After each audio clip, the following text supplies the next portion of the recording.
to talk about the emperor penguin. Their animal classification is bird. They have feathers and wings, and they are vertebrates. And vertebrate means they have a backbone.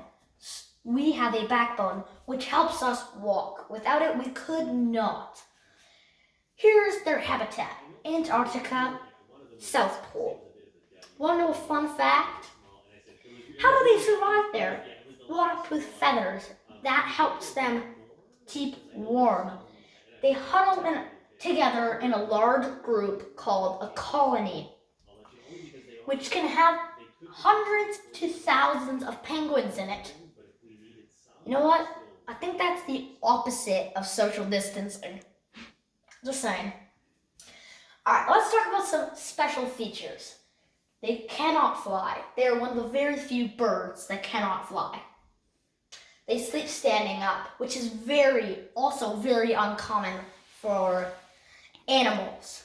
So, the continent with the most animals that sleep standing up is Africa. It's because some animals cannot get up fast enough to run away from predators. So they sleep standing up so they can just run if there's predators. They are the largest penguin. So no other penguin is bigger than they are, which is pretty impressive.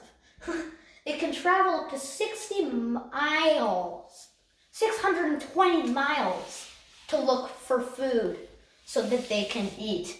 It's pretty amazing. They can swim as fast as 7.6 miles per hour. That is really fast. And they can jump completely out of water while swimming to get away from predators, which we will talk about at the end. So here we are. They can dive as deep as 1,850 feet, up to 26 times a day. That would make me really tired.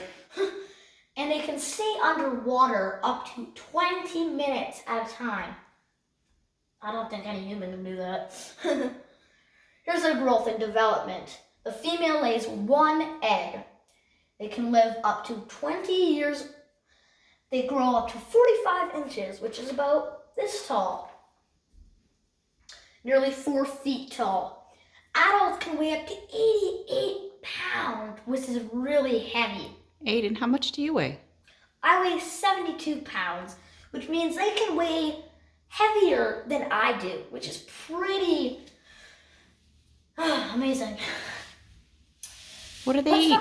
What do they eat? Let's talk about that. Their diet: fish, squid, and krill, which is the most common animal that lives in the water that they can eat in Antarctica. Here's a fun fact. When the baby penguin is born, it is the male penguin who keeps the baby in the brood pouch, which is a pouch so that they can stay warm, while the female goes out to find food so that the baby can have something to eat. The baby eats regurgitated food from its mother. What does regurgitated mean? It means chewed up, swallowed, and thrown up. Ooh. Disgusting, especially when it's fish. And here's the baby in the brood pouch. Here are some dangers for it, also known as predators: a leopard seal, killer whale, and seabirds. You might be thinking, Aidan, why are seabirds endangered? They are danger for emperor penguins. Well, not for the adults, but for the babies, because seabirds eat eggs that the babies are in, which means if they eat the eggs, then there is no more after the adults die. Aidan, are humans endangering emperor penguins? Yes, that is called human impact, which we'll talk about right now. Human impacts on the emperor penguins: pollution causing climate change, making the ice caps melt, which really sucks for them because they would have nowhere to live. Here's something that is very bad for them and their food supply. Oil spills. Whenever we spill oil off of anything and into the water, off of ships, out of the ground, that could infect them and their food supply. All their food supply could be gone, or they could eat it while it's in their food supply, which is not good for them. And overfishing destroying the penguins' food supply.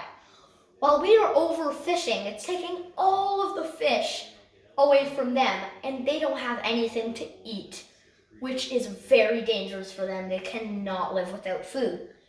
Nothing can live without food. I think that's all for today. Thank you for teaching us about the emperor penguin. You're welcome.